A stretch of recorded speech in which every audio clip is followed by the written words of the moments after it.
Welcome to GeoWar News.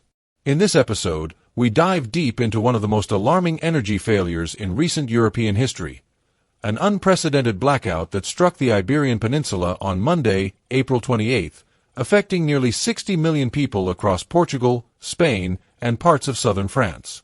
At exactly 11:33 a.m., an unseen hand seemed to pull the plug on modern life.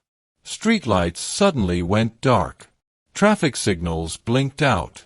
Metro and train stations ground to a halt. Emergency protocols were activated at hospitals, while financial systems and communications infrastructure failed simultaneously. The chaos was total. Urban life came to a standstill in a matter of seconds. What caused such a devastating disruption? Could this have been a simple technical error, or was it something much more sinister? In Portugal, the national grid operator REN required almost 12 hours to restore most substations. However, some areas, like Portimão and regions within Lisbon's metropolitan zone, remained without power for much longer. In Spain, their counterpart managed to reinstate major portions of the grid by the following morning, but the human and economic cost had already been severe. Airports were hit especially hard. Hundreds of flights were either cancelled or redirected. Supermarkets struggled to process transactions as card systems and digital payments failed, forcing citizens to rely on cash. Panic buying erupted, with essentials like bottled water, toilet paper, canned food, and fuel vanishing rapidly from store shelves. With telecom services partially down, communication became patchy and unreliable. In the streets, disabled traffic lights turned intersections into dangerous, disorganized zones. Police had to intervene in large numbers to manage flow and prevent accidents. To this moment, authorities have not offered a definitive explanation.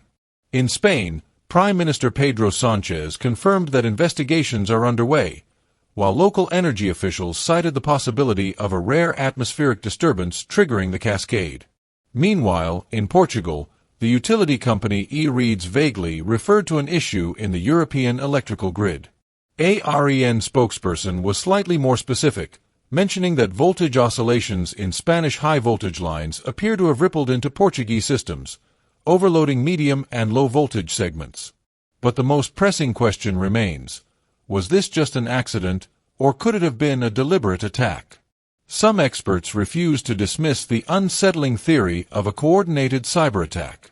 While the European Council has downplayed the likelihood of sabotage, officials in both Lisbon and Madrid have been noticeably cautious in ruling it out.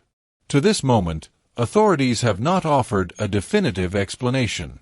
In Spain, Prime Minister Pedro Sánchez confirmed that investigations are underway, while local energy officials cited the possibility of a rare atmospheric disturbance triggering the cascade.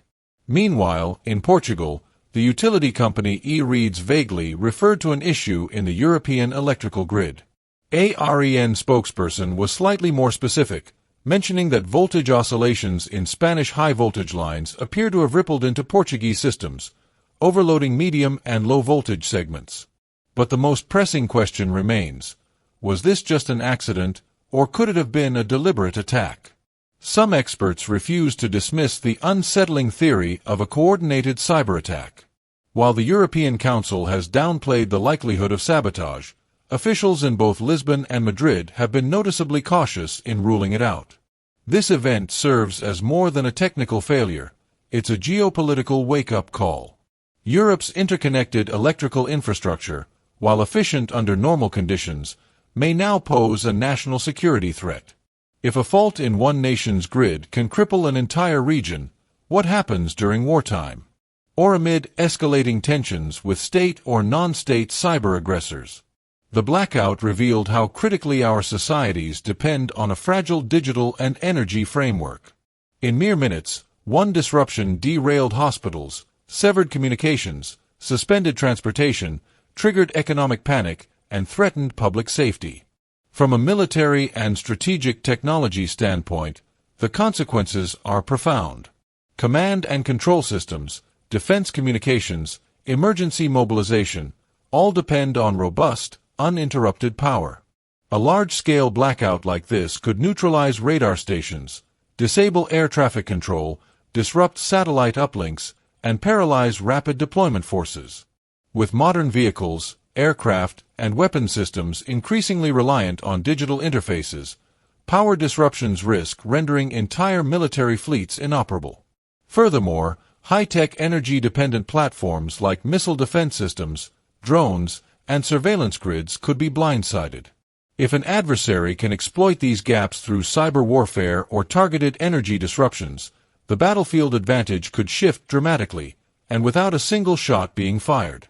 So, how might such an event be orchestrated intentionally? In a cyber warfare scenario, hostile hackers could penetrate control systems that manage national or regional power grids. By manipulating substations, transformers, and load balancing software, attackers can create overload chains, causing components to fail in sequence. This cascading effect overwhelms backup systems and makes recovery exponentially harder. A coordinated cyber attack on multiple key nodes would overwhelm national response capabilities. If timed during a major crisis, or to coincide with military maneuvers, the strategic implications could be devastating. While officials insist there's no conclusive proof of such an attack in this case, the possibility remains, especially given the ongoing geopolitical instability in Eastern Europe and the global rise in cyber aggression. The blackout has also reignited conversations about civilian preparedness and homeland resilience. In a modern crisis, when communications fail, access to physical cash becomes vital. Every household should have a small emergency reserve of currency on hand. Battery-powered or hand-crank radios are invaluable when digital networks collapse. Portable satellite internet devices, such as Starlink Mini, can offer a temporary lifeline when conventional systems are down. Backup power banks should be stocked and fully charged, enough to sustain mobile devices for 3 to 4 days.